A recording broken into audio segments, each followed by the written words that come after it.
All right, welcome back to another episode of This Mother Means Business. I'm so excited for today's episode. I have my friend Alissa Boyer. She is a mentor for highly sensitive people, which I have to be honest, I had no idea what a highly sensitive person even was before I met Alissa. She is a mom to 9-month-old Blaine, and I'm just so excited to have you here. Welcome, Alissa. Hi, Laura. Thank you so much. I'm so excited to be here with you. We're going to the topics we're going to be talking about are like my favorite things to chat about. So I was really excited when you asked me. Yes, and we connected through a mastermind that we were in together, which I think is one of my favorite parts of online business and really just business in general is being able to connect with other women who are on this wild and crazy journey of building babies and building businesses. But when we met, you were pregnant. Yes, I was pregnant and I mean, I knew you had kids. I think there was a few women in the group who had kids, but it was like so inspiring to me. I remember to see like other women who had children and who were like just killing it and like doing the dang thing. Like I just was Yeah. so inspired. So, yeah, I was pregnant. Now I have a 9-month-old. Yeah. Oh my goodness. Time flies so fast. And I feel like there's nothing like you realize how much time is a thief and when you have children. Like you never 100. actually realize how fast time passes until you blink and your child is 9 months old. Yeah, I know. And everyone tells you that when they're first born and you're like, yeah, whatever, like you're in the thick of it, but like you're right, you blink and all of a sudden they're like crawling and like trying to talk and it's like it's insane. Yeah, it is impossible though to believe when you're when you're in it. I remember Yeah. people saying, "Oh, just enjoy it. They'll go so fast." And when you're in the depths of having an infant, you're like, "Please do not tell me that. It is not going fast. It is so It's so slow. rough. Yeah. It's so rough." So rough. So I'm super excited to chat because, I want to dive into what an HSP is, what a highly sensitive person is, but also I'd love to talk more about that shift and the transition that you've gone through over the last 9 months from entrepreneur without a child to being pregnant and having to plan for your business. And then here we are 9 months later, get a little bit of a lay of the land. So let's start with just what is an HSP? What's a highly sensitive person? Okay, so a highly sensitive person is someone who has a more sensitive nervous system. And being highly sensitive is a trait. It's like being an introvert or an extrovert. It's not something you need to like be diagnosed with. It's not like anything that you fix or try to change. It's literally just being more highly sensitive to the world around you. So, how that can look and feel is you're most likely going to be more emotionally sensitive. So, you're going to be that person who watches the sad commercial and you cry more easily. You have a lot of empathy. HSPs actually have more active mirror neurons in their brains, which are responsible for empathy. So you literally like know and feel how other people feel. Which makes us often that person that like our friends go to like get advice because we're so good at listening and Mm. understanding. And then there's like the sensory sensitivity piece of it. So we're going to be the people who tend to like notice itchy fabrics or like the fluorescent lights being way too bright or that weird smell in the room. Like we're just sensitive to everything around us. And there's actually a test you can take online on the website hsperson.com where you can literally just like find out if you qualify as a highly sensitive person. It's a sliding scale. Okay. Yeah, so there's a lot to it. And I found that just like learning about being a highly sensitive person is so validating for so many people. That was definitely my experience because most of the world around us, people are not highly sensitive. HSPs make up 15 to 20%. So a lot of us like live our lives feeling like, why am I so sensitive? Like, why do these things bother me and they don't bother other people? And so when we learn about this term, it's like so eye-opening and it's like, oh, like, okay, that makes sense. And there's nothing wrong with me. I'm just wired this way. My nervous system is more sensitive. I'm literally more impacted by all of these things. And so that discovery was life changing for me. And it's why I wanted to do the work that I'm doing now to educate people and help them learn how to work with it, since it's not something you can get rid of, nor would you want to. It's a gift in many ways. Yeah, it's a superpower. Mm-hmm. I love that. And when I first met you, I wasn't familiar with the term HSP, and I love that you say it's a sliding scale, because there are aspects of my life that I would definitely consider myself highly sensitive. And certainly since having children, that's really amplified. I never used to be a crier, and now I cry at just about everything. And so it's been a really interesting shift. I'd love to, dive into what it was like for you, knowing that you're a highly sensitive person and all of the work that you do. And what was it like for you to go from, you know, pregnancy into motherhood, and how has that changed for you, if at all? I know for me it changed, but I don't necessarily identify as a highly sensitive person. I have traits, but maybe that's just work that I have to break through. But I would love to hear about, your transition into having Blaine and how that changed for you, if at all. Yeah, I mean, it was very jarring to go from no kids to having a child for the first time and being so sensitive. And it's interesting too that you said you feel more sensitive now after having a child, because hear that from so many people. Like a Mm. lot of people do discover that they're HSPs after they have kids, because they're like, oh my gosh, I think it just like opens you up and like just Yeah. so much happens.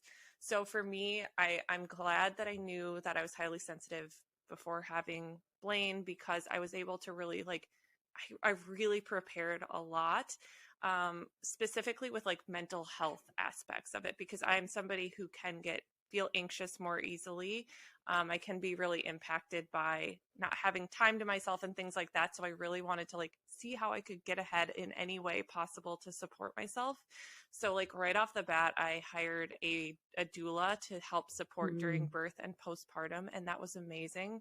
So she really helped my husband and I like feel prepared and like set the tone for the birth. But more important, like I wasn't that person who's super worried about giving birth. Like I'm like, yeah, it's going to hurt. I'm not like excited for the pain, but I was more worried about the postpartum stuff because I just knew my life was going to change. And so she really helped us like get set up and like have a plan with like family coming over and bringing meals and like all of that stuff. Um, so that was helpful. Just having her support was huge.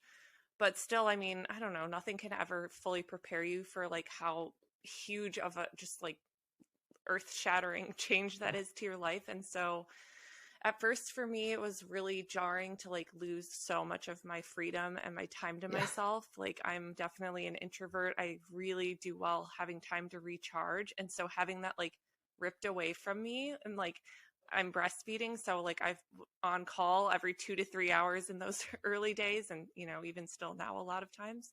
um so that was hard. It was like, oh my God, and scary. Like, and not to mention, I'm a very ambitious, driven person. So, what does this mean for like my work and who I am as a person? It was a lot. It was a lot. Yeah. um, yeah. And like, to be transparent, something that's been really helpful for me has been like seeing a therapist and like kind of navigating all of this with a professional to help me kind of like figure it out and find my footing and find new ways to connect to myself and take good care of myself. So that's kind of where I've been at. It's been a lot. It's been great, but it's also been super hard too. Yeah, and I want to share that this experience for me was quite similar. I mean, for different reasons, but I can totally relate to that feeling of um, that loss of freedom. And when I think about my values as a human being, my core values, freedom is actually my number one value. It is why I'm an entrepreneur. It is, when I make decisions in my life, is this going to bring me more freedom, and not just freedom of time or freedom of finances, but it's like freedom of my mind, freedom to create what I want to create. And when my daughter was born, I had this real, like, it was almost like a death, what felt like a death of freedom, because I had a brick and mortar business at the time. And well, when after you have a baby and you're in a diaper and you're breastfeeding, you're not physically going anywhere. No. And so for me, it was this real loss of it was this loss of my ambition. I felt like I lost my freedom. I felt like I lost who I was. And, you know, at the time, it wasn't even a conversation I could have had. And so the fact that you're having this conversation at 9 months postpartum is really impressive to me, because I was probably 2 years postpartum before I could even put voice to that, because I had so much, I carried a lot of shame about it of, this is, I have this child who I love, but it's also, I was breastfeeding as well. I'm also a human cow. I have this thing attached to me all the time. And I also found myself in therapy. And I think that it's, therapy is one of those things that every, there just aren't enough supports for new moms. And you're in the US, I'm Canadian, and there's some different levels of support there. But, here in Canada, you have a bunch of appointments when you're pregnant. You have all these appointments for the baby to make sure everything's happening with the baby. And then after you have the baby, if you have a doctor, an obstetrician, so not a midwife, but an obstetrician, you have one appointment at 6 weeks. And with COVID and with everything that's been going on, some people have that appointment over the phone. And when I had my daughter in 2017, I did get an internal exam to make sure that, we're functioning. Mm-hmm. With my son, I didn't even get that. It was just like, you good? Everything's okay? Okay, great. But at the same time, like, nobody's addressing this massive loss of self and the rebuilding that has to be done, right? Like, you really are piecing yourself back together. Mm-hmm. So I love that you're going to therapy. And I just feel like this conversation is so important because, both of us had babies while we were entrepreneurs. So you had a business, I had a business. So how the heck is a person supposed to navigate all of these changes, but then also run a business on top of it?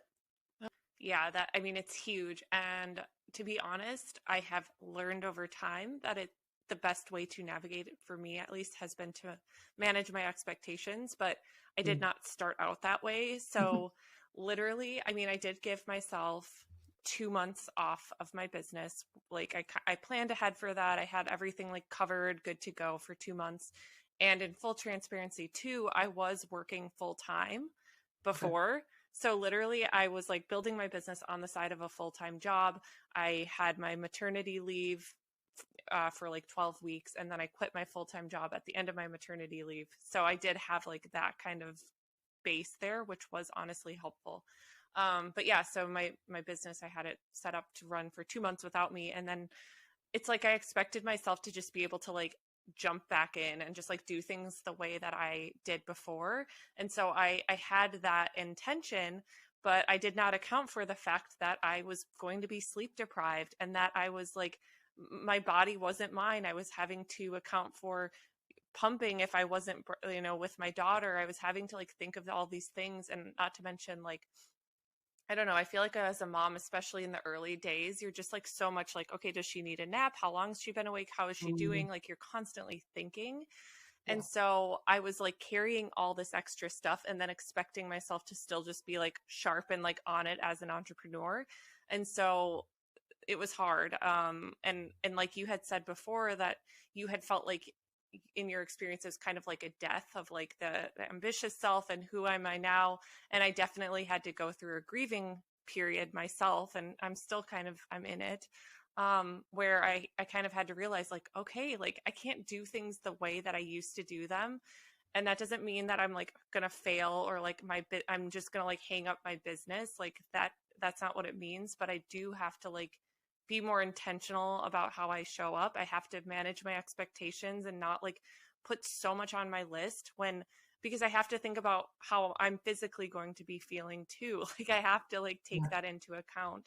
But for a while there, I was just feeling super anxious, being really hard on myself for not being able to show up how I wanted. I also was feeling like awkward with how to show up because like I have a fairly large Instagram platform. And so I was feeling like, oh, I have all these people to show up for, but I don't even know who I am. How do I help them? I feel like I can't be myself. So it was just like murky and like uncomfortable and just, it was really hard at first. Yeah, that's a lot. That's a lot. And I love that you say that because, you're over 100,000 followers on Instagram. That is a lot of people looking to you for insight. And I think that is, a really powerful conversation to think about, right? When you think about who you're going to disappoint. You're going to disappoint yourself, your child, the people that count on you, your business, right? And as a mom and a business owner, sometimes those are the decisions we're making, right? Is who am I going to disappoint here? And I think for a lot of us, it's easy to get in this trap of like, well, I'm just going to disappoint myself. I'm going to do everything for everybody else, and I'll just disappoint myself because that's the easiest. There's fewer, at least, external repercussions of disappointing myself. It's not, the internal repercussions of disappointing yourself are actually far greater than anything external. But those are the stories that we tell ourselves when, especially in that season of where you're needed by so many different places, that it's just like, okay, well, I'll just put myself last. Yes. Yeah, for sure. It's exactly it. And I was doing that at first when I came back, and I was just like continuing to try to just like grind it out and show up in the same way and try to please everyone.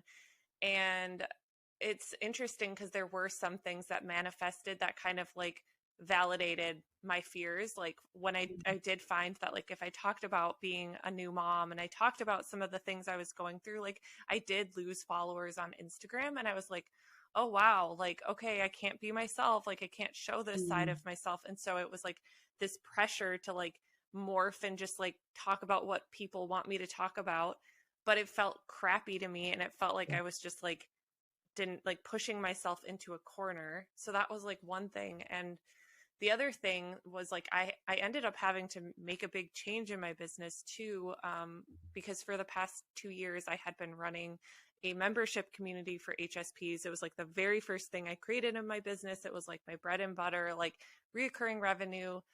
And when I came back from maternity leave, I just like, it was not lighting me up to show up there anymore. Like I felt like I was on a hamster wheel of like giving. It was exhausting me. It just wasn't right anymore. And I felt really guilty about how I felt about it. I felt scared of disappointing people. I was scared of honestly like disappointing our little family because I like quit my full-time job, and now I was just gonna like, I didn't feel the same way about my membership. And so that was a thing that I ended up closing it and saying, nope, this is done. We're going to change directions.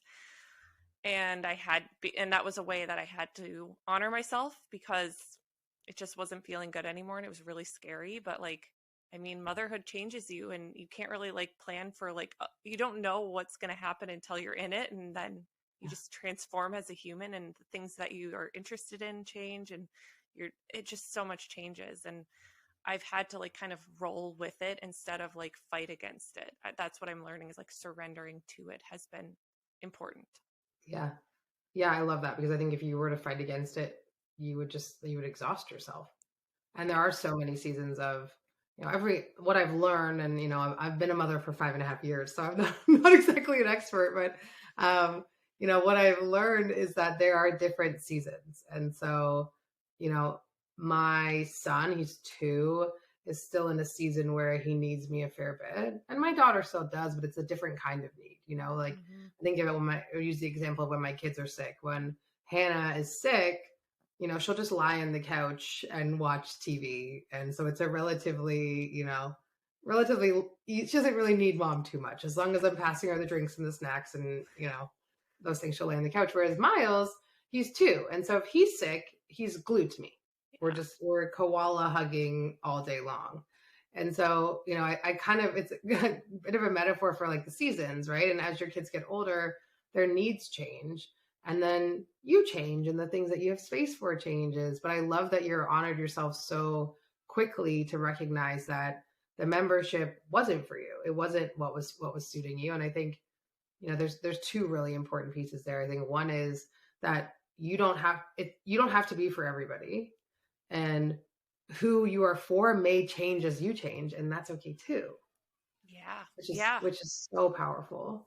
But I'd love to hop back to how you were feeling about showing up on your social media, because a lot of the people that are listening to this podcast are using the internet, online, social media to build their businesses.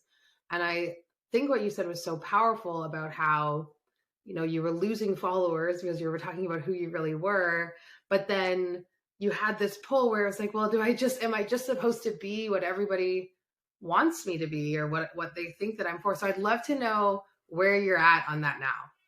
Yeah, that's a tough one. It's so tough because the piece of like external validation, it runs deep, like Yeah. especially for, I mean for everyone, we all have our own experiences, but I guess for myself as like a highly sensitive person, especially growing up feeling like, oh, there's something wrong with me, that like the way I am is not good, I have to like kind of hide and fit in, do what I need to do to fit in and not care so much, like that's like a wound that I have. And so Mm, then to build a platform where I do get the validation and there's 100,000 people that are like, yeah, like I agree, like, all of that is mm, like, that does something for you. And then to show up as yourself and then have some people not like it and be like, oh, it's not like I really had people outright saying like, oh, I don't like what you're talking about, no, or but like they're stop, but they unfollowing you most. unfollow. Yeah, yeah. So there's that where I'm like, it hits on that wound, like, oh, you can't be yourself because some people don't like that.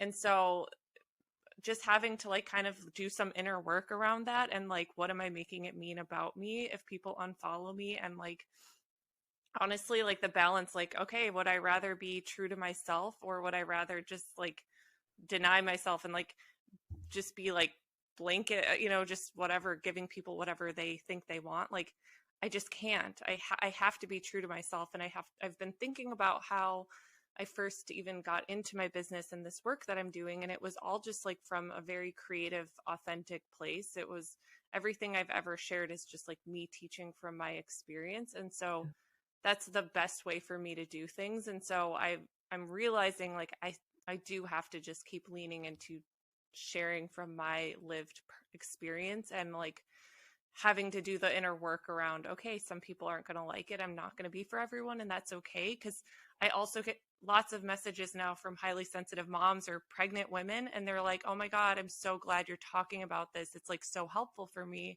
And so it's like, okay, maybe I'm not serving some people, but like there's new people that are really being helped by me talking about this.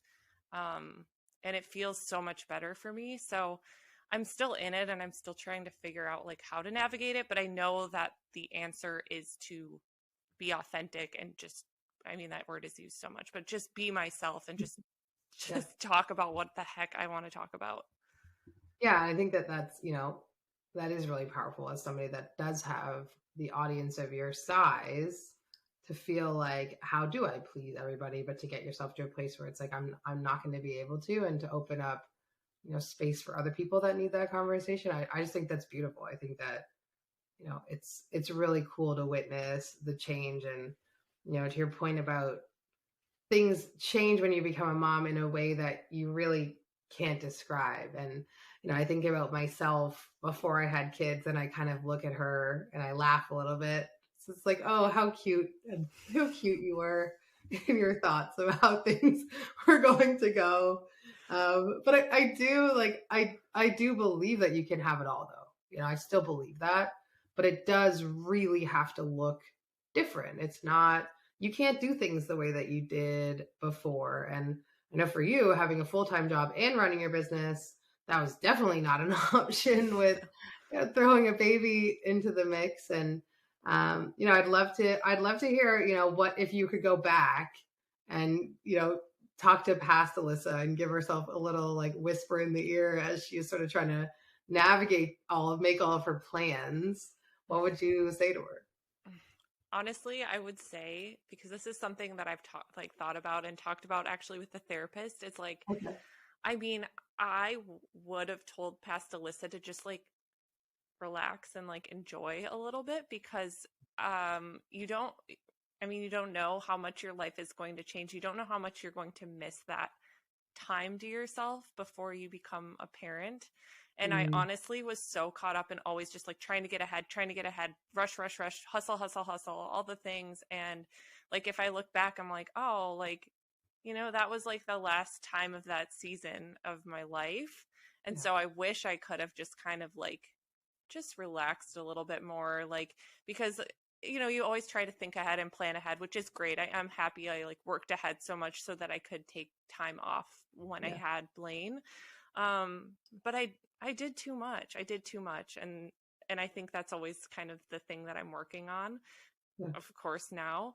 So, that's one thing. And also just I think just like leaning, or, the other thing is honestly, like I'm just like so much stronger and capable of so much more than I thought. It blows my mind. Like Mm. if I would have known how I could just like survive and like do stuff on broken sleep, like I would be amazed. I'd be like, no, you're kidding me. Like what I'm able to do now is like insanity. Um, and so I don't know, that's the other thing, because I was really fearful of like what's to come. And it's like you're just like so much braver and more capable of so much more than you even realize. When you become a mom, you're just faced with it. You just have to do it. And I honestly think it like makes me such a better leader to other people too, because you just have to kind of build this resilience even more, where you're just like, all right, Yeah. here's a challenge. Okay, I'm gonna take it. It is what it is. Like I don't have time to sit and like wallow in this. Like I'm just gonna do it. It's gonna be fine. So just random thoughts, I guess, to your answer there. But No, that's yeah. good. It really is like an up leveling as a human being. And Yeah. it's, looking, I think about myself before I had kids, if I had heard that, I would have been like, yeah, yeah, okay. Like whatever. All these moms, they think that I think they're so great. But it really is. And I think what it changes or for me anyway, was this massive amount of perspective around what matters, what's really important, but also recognizing that, oh, I am willing to do anything for these children, right? Like I will fight a bear for these kids. I will do anything. And it's like, if I were to take that same energy and apply it to other areas of my life, but maybe I just didn't do that before, right? It's like you kind of level up in terms of what you're capable of. Like I'm keeping these, in my case, two humans alive and thriving and doing all of the things and carrying all the mental load and anticipating their needs and knowing what snacks we need and do we have enough diapers and all of the things, and building a business at the same time. You sort of like, oh no, I can actually do anything. Yes, yes. And like that perspective is huge. And like I find I have to constantly remind myself of how much I'm juggling and thinking Yeah. of, because again, I will hold myself to that standard of pre-kid Alissa entrepreneur, and like I can still do a lot, but like I'm not gonna like I'm so over like being a jerk to myself Uh, when I can't show up in the way that I want, or I can't do as much as I want, because like you said, there's all of those little things, the appointments, the diapers, the snacks, that like we're thinking about so much all the time. And then so it's like it's just not the same. It's not the same as it once was. You're not just getting to think about your business and la di right. da, okay, get to go create my thing. Like you're carrying a lot, and that perspective is really important. I have to think about it often. And I also just wanted to piggyback too with like you really figure out what matters to you. And I think you can become so much more fierce with your boundaries, because like Mhm. you're just more aware of like requests that are just like not important. They're not in alignment with you. You just don't have time for stuff you don't want to do. And I think that's also kind of a gift. It's hard to like set those boundaries, but I've been finding that it's like way more clear too as a mom. Yes, that is so true. And boundaries are so essential. And you're right. You almost said like mama bear, mama bear mode, and you're like, I don't have time for that. I'm not aligned with that. And sometimes that's people in your life, and sometimes that's tasks or clients or areas of your business. But I think, yeah, I do feel that setting those boundaries and being fierce about what matters to you and what doesn't is really the only way to have it all, right? Is to be able to have the business, to be a devoted mother, and do the things that you need for yourself. Because I think that's a big part of it too, right? We're talking about two full-time jobs and taking care of yourself on top of it, which is really a massive undertaking.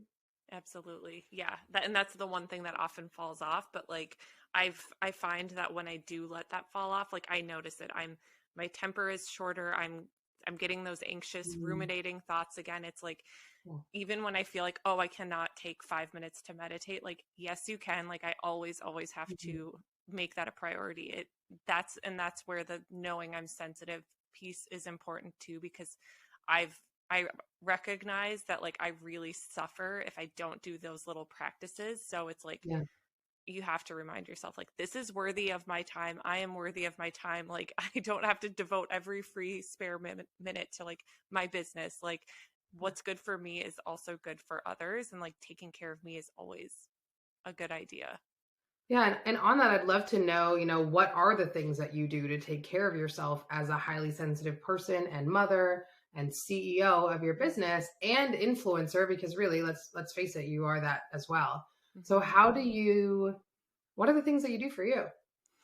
Yeah, I definitely have like little practices in my day. So like first and foremost, I'm always do a 5-minute meditation before I start the day, which honestly, like most of the time I'm able to do it unless my husband has to leave for work early, because at this point my daughter wakes up before me in the morning and I'm like trying to sleep in because she does not sleep through the night yet. So he's up with her. I do a 5-minute meditation. It just is like a nice way to like set the tone for the day. Um, then when she takes her nap, I'm a huge fan of emotional freedom technique tapping, EFT tapping. So I love doing like a 10-minute EFT tapping video. And then I always make time to do a little workout, like honestly 15 to 30-minute workout every day, like Pilates, yoga. That's a non-negotiable for me because it's just like you feel that shift. Like it for me, it's like, yeah, it feels good to move my body, but like mentally, it is a must for me. And some other like practical things too are like I I'm somebody like if I'm hungry, if my blood sugar drops, like I get anxious, I get edgy, and that's like super common for a lot of HSPs. I mean, everyone like we're impacted. But like having healthy snacks and like things around the house that I can have so I'm not getting to that point. Because as a mom, I've realized like you can be running around after your baby and all of a sudden you haven't eaten and you're like hungry and you're crabby and you feel like crap.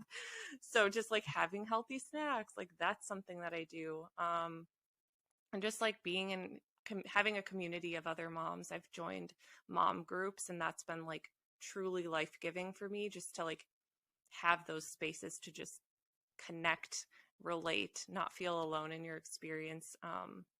Yeah, and also just like really advocating for what I need. And so I'm not shy to tell my husband, like when he gets home from work, like, hey, I like need to decompress. Like I'm going to go sit in the bedroom and I'm going to just relax for a little bit. So those Yeah. are some things I've had to learn to do. Oh, I love that. That's so powerful. And Alyssa, I feel like we could chat about this forever, and we're definitely going to have you back for another episode. I'm so Yeah. grateful for you. Let us know, what is the best way to find you? How can we connect with you and learn more about the work that you do? Yeah, well, it's been so fun. And yes, Instagram is probably the best way to find me. So I'm at Life by Alissa on Instagram. And my website, sensitiveandsoulful.com, has all of the things. I have a podcast. I have tons of free resources and programs for HSPs. So it's all there. Awesome. And we'll link everything in the show notes. So if you want to join Alyssa's incredible community of HSPs, make sure that you do that. Thank you so much for listening. We will see you in the next episode.